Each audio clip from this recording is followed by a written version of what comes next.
مستيات بيتنا. سلام كما يتوعلو كبرات تخطاتلت مستيات بيتنا أمخاري قدامي منستر إثيوبيا أب قديات مبرق أفريقيا ጌታቸው ረዳ ምስ ሮማናት استباهለ ናይ ዩቲዩብ ማዕከን ዜና ኣብ ዘካየዶ ሰፊሕ ቃለ መሕትት አንጸላሊ ብዛዕባ ዘሎ ኩናትን ጉዳይ ጽምዶን ትንታነ ሂቦ ጌታቸው ኣብዚ እዋን ኣብ ትግራይ ሰፊሕ ግፋ መንእሰያት ይካየድ ስለ ዘሎ እቲ ትማሊ ዓደይ ከውሕሲሉ ከቲቱ ዝነበረ መንእሰይ ሎሚ ክሳብ ናብ የመንን ሶማልን ከይተረፈ ይስደዳሎ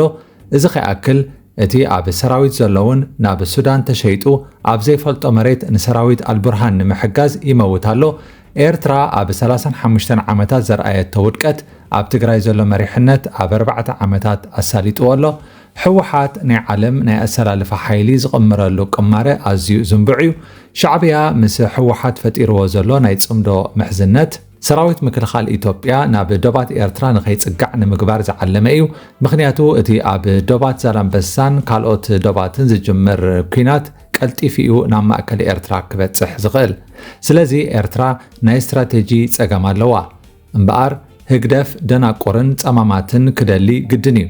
እቲ ኩናት ናብ ኤርትራ ከይበጽሐ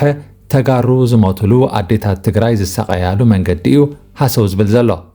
ኤርትራ ብወገን ምዕራብ ትግራይ ኩናት ክውላዕ ኣይትደልን ምኽንያቱ ህወሓት መሬተይ ከምልስ ኢሉ ብምዕራብ ወገን ኩናት እንተወሊዑ ንሰራዊት ምክልኻል ኢትዮጵያ ናብ ኩናት ምዕዳም ምዃኑ ይፈልጥ እዩ እዚ ከዓ ኣይዋጽኦን እዩ ሰራዊት ኤርትራ ናይ ኢሳያስ ዓጀብቲ ስለ ዝኾኑ ንአልቡርሃን ክዋግኡሉ ኣይለኣኹን እዮም እቶም ናብ ሱዳን ኣትዮም ዝሞቱ ዘለው ተጋሩ እዮም سعوديا ክትሕግዘና እያ ግብጽላ ኣብ ጎንና እዮም ዝብሉ ግብጽ ግን ንባዕላ ኣብ ሓደጋ ክትእቱ ኣይትደልን እያ ሰራዊት ሕመቲ ኣብ ዶባት ግብጺ ናይ ግብጽ ነፈርቲ ከይተረፈ ኣቃጺሉ ኸብቅዕ ግብጽ ግን ንአልቡርሃን ክትሕግዝ ኣብ ኩናት ሱዳን ኣይኣተወትን ግብጺ ሃገራዊ ረብሓታታ ንምሕላው ኣብ ከባቢኣ ግጭታት እንተሃለው ኣይግድሳን እዩ ኢሳያስ እውን ካብ ግብጽ ዝተማህሮ ነገር እንተሎ ብሕስር ዋጋ ዕላማታትካ ምትግባር እዩ ህወሓት በቀንዱ ናብ አዲስ አበባ ክምለስን ስልጣን ክጭብጥን ይዝደሊ ቤተ መንግስት 4 ኪሎ ክሳብ ሕጂ ኣብ ዓይኒ ያዘላ መራሕቲ ህወሓት ኣብ አዲስ አበባ ሽመት ንምርካብ ዘይፍንቅልዎ እምኒ የለን ኢሎ ጌታቸው እቲ ሕጂ ኣብ ትግራይ መራሒ ዝብል ሰብ ክብል ስም ከይጠቀሰ ሓደ ነገር ተዛሪቦ እቲ ስሙ ዘይተጠቀሰ መራሒ ዝተባህለ ትግራዋይ ደብረጽዮን ምዃኑ እዩ ሕማሙ ንምፍላጥ ብዙሕ ጻዕርታት ከም ዝገበረ ጌታቸው ኣብ ቃለ መሕትቱ ሓቢሩ ጥዕና ምስኣንኩ እንታይ ከም ዝሓመምኩ ክፈልጥ ብዙሕ ደኺሙ ኣነ እውን እቲ ሕማመይ ክብድ ዝበለ ከም ዝኾነ ሓቢረዮ ንሕክምና ንደገ ምስከድኩ ከዓ ኣብ አዲስ አበባ ቆፀራ ይተሓዘለ ኢሉ ጌታቸው 3 ወርሒ እውን ክጸንሕ ኣይክእልን እዩ ብምባል ጥቕምታትን ሽመትን ሓቲቱ ቅድሚ ሕጂ እውን ጌታቸው ምስ ህግደፍ ርክብ ይገብር ኣሎ ኢሉ ተፈታዊ ንምዃን ናብ አዲስ አበባ ቃል ኣቐቢሉ ነይሩ ስለዚ እቶም ኣብ ትግራይ ዘለዎ መራሕቲ ሓሳቦም ብዛዕባ ኣብ አዲስ አበባ ዝገደፍዎ ንብረትን ሽመትን እዩ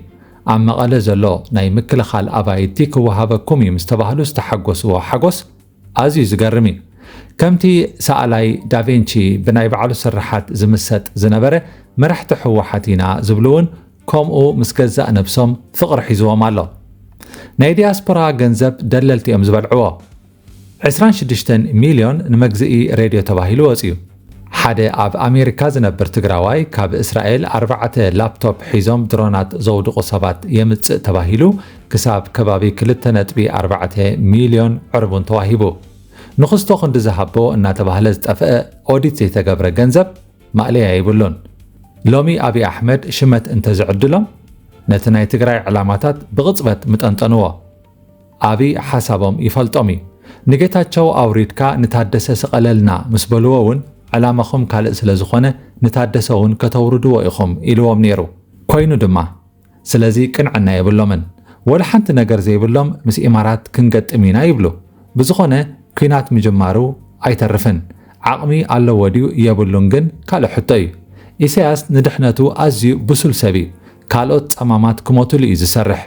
እቶም ናትና ናይ ካልኦት ኣጀንዳታት ኣፈጸምቲ እዮም ህወሓት ንኣብይ ብጽምዶ ኣፈራሪሕና ናብ ዝርርብ ከነገድዶ ኢና ኢሎም እዮም ዝሓስቡ እዚ ግን ኣይከውንን እዩ ኣይክሰልጦምን እዩ ክብል ተዛሪቦ ጌታቸው ረዳ ብዛዕባቲ ስምረት ዝተባህለ ውድብ እውን መብርሂ ሂቡሎ እዚ ውድብ እዚ ናይ ትግራይ ዓቕምታት ዝእክብ እዩ ሎሚ ኣብ ትግራይ ግፋይ ካይድ ከም ዘሎ ኩሉ ዝፈልጦ እዩ እቲ ክገፍፍ ዝወፀ ግን ተቐጥቂጡ ይምለስ ኣሎ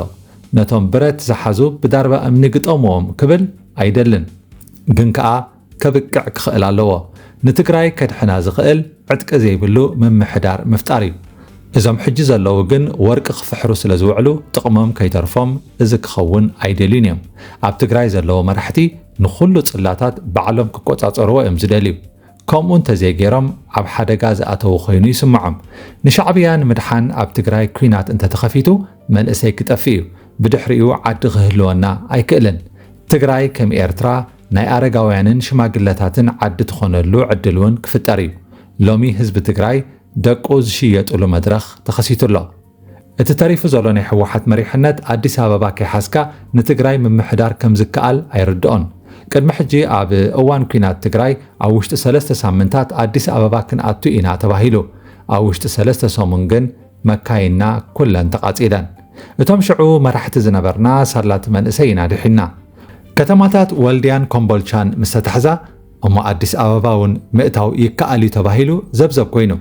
እቲ ተሓንፂፁ ዝነበረ መደብ ግን ሰራዊት ኣሰልጢና ፈለማ ንኤርትራ ክንሃርም እሞ ንምዕራብ ትግራይ ክንቆጻጸር እዩ እዚ ተወንዚፉ ግን ናብ ኣዲስ ኣበባ ጉያ ኮይኑ እቲ ኣብ ፈለማ ብድምፂ ተሰማሚዕናሉ ዝነበርና ብዓፋር ናይ ጅቡቲ መንገዲ ቆሪፅና ምስ ፈደራል መንግስቲ ኣብ ዘተ ክንቅመጥ እዩ እዚ መደብ እዚ ብኸመይ ፈሪሱ ግን ዝፍለጥ የለን ወድም በይተይ መሪሑ ናብ ኣዲስ ኣበባ ክንጎይ ገይሩ ሎሚ በዓል ጻድቃን ተመሊሶም ስልጣን ናይ መሓዝ ድሌት ኣለዎም ኢለ ኣይግምትን ግን ከዓ ስደተኛታት ክኾኑ የብሎምን ህዝብና ቅድሚ ምጥፍኡ እቲ ሕጂ ዘሎ መሪሕነት ክጠፍእ ኣለዎ ህወሓት ወዲ እዩ ንደቂ 36 ካብ መሪሕነት ኣውሪድካ ወዲ 73 ዓመት ከተቐምጥ ብተፈጥሮውን ቀጻልነት ክህልዎ ኣይክእልን ተካኢ ክህልዎ ስለ ዘይደሊ ባዕሉ መማቱ ኣይተርፎን እዩ ሎሚ መኸተ ክንብል ልምዓት ይሓልፈና ኣሎ ህወሓት ኩናት እንተጀሚሩ ቀዳማይ ኣሕሊፉ ዝህቦ ሻዕብያ እዩ ብምባል ቃለ ምሕትቱ ዛዚሞ ክቡራት ተኸታተልቲ መስትያት ቤትና ንሎሚ 10 ሰነ 2026 ዘደለናዮ ትሕዝቶ ኣብዚ ዛዚምና ኣለና ኣብ ቀጻሊ ብኻልእ ኣርእስቲ ክሳብ ንራኸብ ድሓን ጽንሑ መስትያት ቤትና መስትያት ቤትና ንሐቀኛ ምስሊ ኤርትራ ንምንጽብራቕ ዝተፈላለዩ ጽሑፋት ተንቀሳቓሲ ምስልታትን ቃለ ምሕትታትን ሒዛ